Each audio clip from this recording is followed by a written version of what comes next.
बिस्मिल्लाहिर्रहमानिर्रहीम। अस्सलाम वालेकुम friends, Akmal Rafiq YouTube channel में खुशामदीद।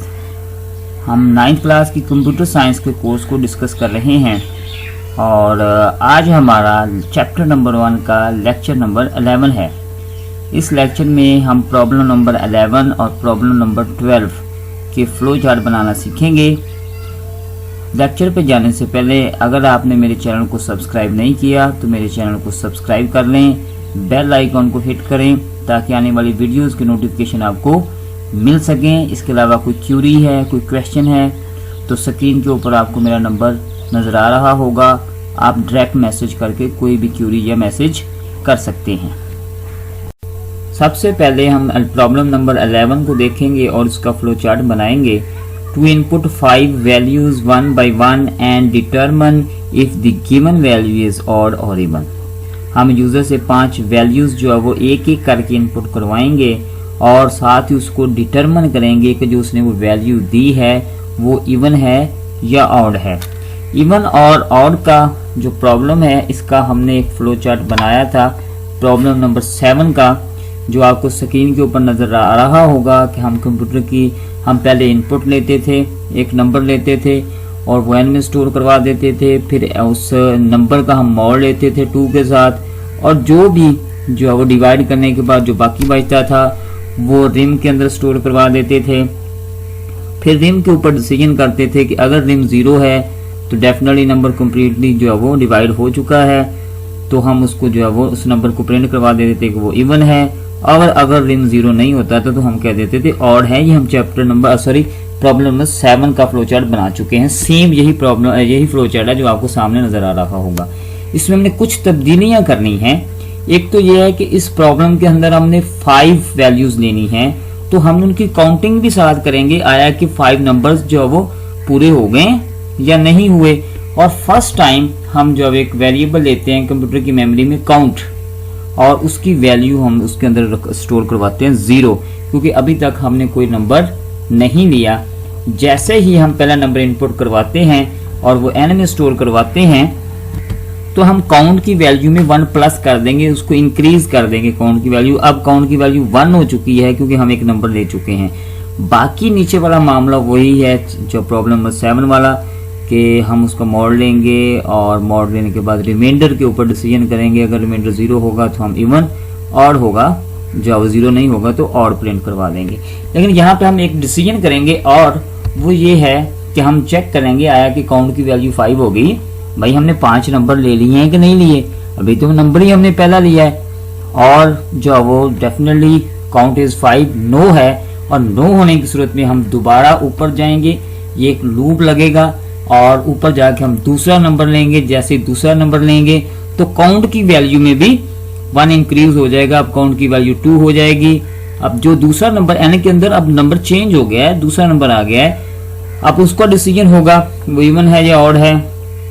फिर हम कंडीशन चेक करेंगे आगे काउंट 5 हुआ, काउंट तो अभी जो 5 नहीं हुआ, काउंट तो 2 है। फिर तीसरा नंबर लेके आएंगे, काउंट की वैल्यू 3 होगी। फिर देखेंगे काउंट 5 हुआ नहीं हुआ, फिर चौथा नंबर लेके आएंगे, उसका डिसीजन करेंगे, फिर चेक करेंगे काउंट 5 है, 5 नहीं हुआ, फिर 5वां नंबर लेंगे और जो वो इस तरह जो वो काउंट की वैल्यू 5 हो जाएगी। हम जो है वो इवन या ऑड, 5वां नंबर भी इवन या ऑड जो है वो यूजर को दिखाने के बाद हम फिर चेक करेंगे क्या काउंट की वैल्यू 5 है। इस दफा काउंट की वैल्यू 5 होगी और हमारे 5 नंबर भी पूरे हो चुके होंगे। और जैसे ही इसकी काउंट की वैल्यू 5 होगी, यस होने की सूरत में हमारा फ्लो चार्ट जो है वो एंड हो जाएगा, हमारी प्रॉब्लम सॉल्व हो जाएगी। प्रॉब्लम नंबर 12 को डिस्कस करते हैं और ये हमारी लास्ट प्रॉब्लम है जिसका हम फ्लो चार्ट बनाने जा रहे हैं। To find a sequence of odd numbers starting from a given number till some limit. हमने ऑड नंबर्स की एक तरतीब को तलाश करना है जिसमें हमें एक नंबर दिया गया होगा और उसकी लिमिट भी दी गई होगी कि यहाँ से जो नंबर स्टार्ट करना है और यहाँ पे नंबर एंड करना है। स्टार्टिंग पॉइंट से एंडिंग पॉइंट 2 नंबर्स होंगे, उसके दरमियान जितने भी ऑड नंबर्स हैं उनको फाइंड करने का हमने फ्लो चार्ट बनाना है। तो देखते हैं जो वो फ्लो चार्ट नंबर 12। सबसे पहले हम फ्लो चार्ट को स्टार्ट करेंगे टर्मिनल सिंबल से और मैंने अभी आपको बताया कि यूजर से हमने 2 नंबर लेने हैं, एक स्टार्टिंग नंबर और एक लिमिट, जहां तक हमने और नंबर्स को फाइंड करना है।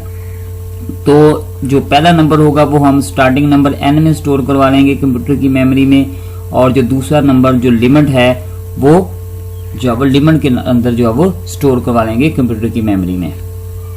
जब स्टार्टिंग नंबर और एंडिंग नंबर हमारे पास आ चुका होगा तो फिर हम उसका मॉड लेंगे, n का मॉड लेंगे मॉड ऑपरेटर के जरिए, और उसको 2 पे डिवाइड करने के बाद जो उसका रिमाइंडर होगा वो रिम के अंदर स्टोर करवा लेंगे। अब आप सोच रहे हैं कि यहाँ पे हम मॉड क्यों ले रहे हैं। बेसिकली जो यूजर हमको स्टार्टिंग नंबर देगा, हो सकता है वो नंबर हमें स्टार्टिंग नंबर इवन दे दे, सही है, लेकिन हमने सबसे पहले जो स्टार्टिंग नंबर है वो ऑड पे जाना है। जब हमें ऑड नंबर मिल जाएगा तो फिर उससे आगे हमें लिमिट तक जाना या लिमिट तक और नंबर्स को जो प्रिंट करवाना हमारे लिए आसान हो जाएगा। तो सबसे पहले हमने और नंबर ढूंढना है। अब जैसे ही उस नंबर का स्टार्टिंग नंबर का हम मोड़ लेंगे 2 के साथ, तो रिम में या तो 0 आएगा या फिर 1 आएगा, क्योंकि 2 तो आ ही नहीं सकता। अगर 0 आया है इसका मतलब है नंबर पूरा वो स्टार्टिंग नंबर डिवाइड हो गया है, वो नंबर इवन है, ये पता हमें चल जाएगा अगर उसका रिमाइंडर 0 आएगा। तो हम क्या करेंगे, उसमें 1 ऐड कर देंगे। यस होने की सूरत में जैसे ही हम उसमें 1 ऐड करेंगे तो n के अंदर ऐड करना है, तो वो नंबर क्या बन जाएगा, हमारा और नंबर बन जाएगा। और अगर रैम में 0 नहीं आता फिर तो डेफिनेटली वो हमारा ऑड नंबर ही होगा।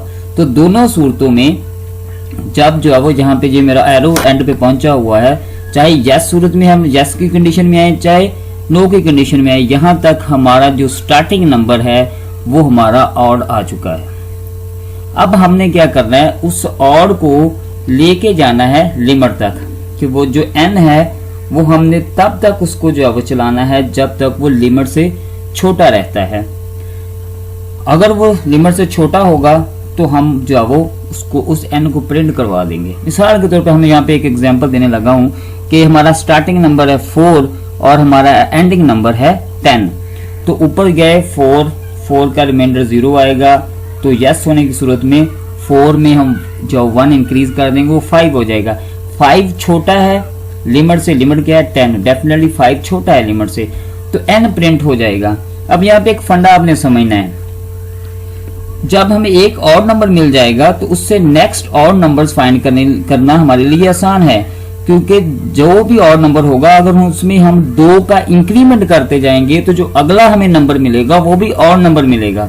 मिसाल के तौर पर यहाँ पे 5 है, तो जैसे ही हम उसमें 2 का इंक्रीज करेंगे, 2 का इजाफा करेंगे 5 के अंदर, तो वो क्या हो जाएगा 7 हो जाएगा। और फिर हम ऊपर चेक करेंगे क्या हम लिमिट से बढ़ तो नहीं रहे।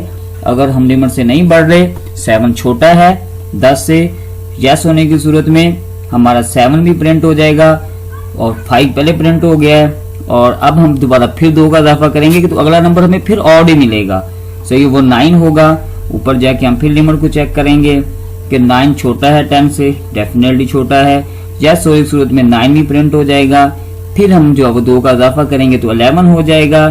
फिर ऊपर जाके चेक करेंगे क्या 11 छोटा है 10 से, कंडीशन फॉल्स हो गई है, 11 छोटा नहीं है फॉल्स से लिमिट से, तो नो होने की सूरत में जो है वो मतलब छोटा ना होने की सूरत में जो है वो फॉल्स होने की सूरत में हम फ्लो चार्ट हमारा क्या हो जाएगा, एंड हो जाएगा। और हमने जो एक स्टार्टिंग लिमिट ली थी और जो एक एंडिंग लिमिट थी, उसमें मतलब जो स्टार्टिंग लिमिट हमारी 4 थी, एंडिंग लिमिट हमारी 10 थी, तो उसमें 5, 7 और 9 जो है वो हमारे नंबर्स प्रिंट हो गए हैं। तो इस तरह कोई भी स्टार्टिंग नंबर से कोई भी लिमिट हो हमारी, तो उसके दरमियान में हमारा ये सोल्यूशन जो होगा, हमारा ये फ्लो चार्ट होगा, वो और नंबर्स को प्रिंट करेगा।